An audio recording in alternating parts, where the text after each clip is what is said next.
جیسا آپ کو پتہ ہے کہ لاڑکانہ شہر میں عباسی اور سیال برادران کے درمیان تصادم بڑھتا جا رہا ہے۔ ایس ایس پی بلے کی بکری ہو گیا اور صدقے کی بکری سمجھ کر جو رول کھوسو ہے ایس ایس پی لاڑکانہ ان کو ہٹا دیا گیا۔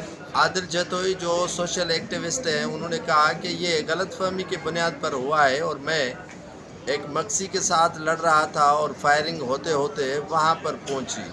یقیناً یہ گاڑی جو معظم عباسی ہے ان کی ہے لیکن چلا کوئی اور رہا تھا۔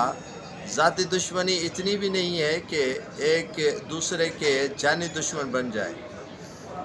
کل حیرانگی اس بات پر ہوئی کہ جو سابق صوبائی وزیر ہیں اور سہیل انور سیال انہوں نے کہا کہ صلح نہیں ہوگی جب تک ملزمان نہیں دیں گے۔ ملزمان بھی ان کو مل گئے اور ایف آئی آریں بھی درج ہو گئی، لیکن معظم عباسی کہتے ہیں کہ یہ تکرار آخر کب تک؟ اس تکرار کا سلوشن نکالنے کے لیے جو جے یو آئی ایف سندھ کے سیکریٹری جنرل ہیں راشد محمود سومرو وہ گئے سہیل انور سیال کے پاس، لیکن طارق سیال سہیل انور سیال انہوں نے ماننے سے انکار کر دیا۔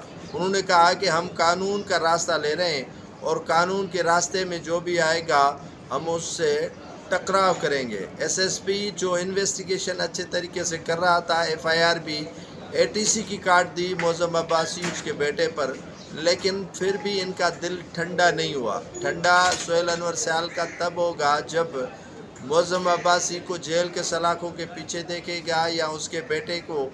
اور حقائق یہ نہیں ہے، حقائق یہ ہے کہ انا ہے۔ انا یہ ہے کہ ہر کوئی چاہتا ہے کہ میں نیچے کیوں آؤں، میں صلح کیوں کروں، اور میں صلح کروں تو کس سے کروں اور کیوں کروں۔ یہ تکرار جو ہے وہ شدت اختیار کر گیا ہے۔ اس میں تصفیہ جو کرنا ہوگا وہ پیپلز پارٹی کی قیادت اور جی ڈی اے کی قیادت کو ہی کرنا ہوگا، ورنہ یہ تکرار بڑھ سکتا ہے۔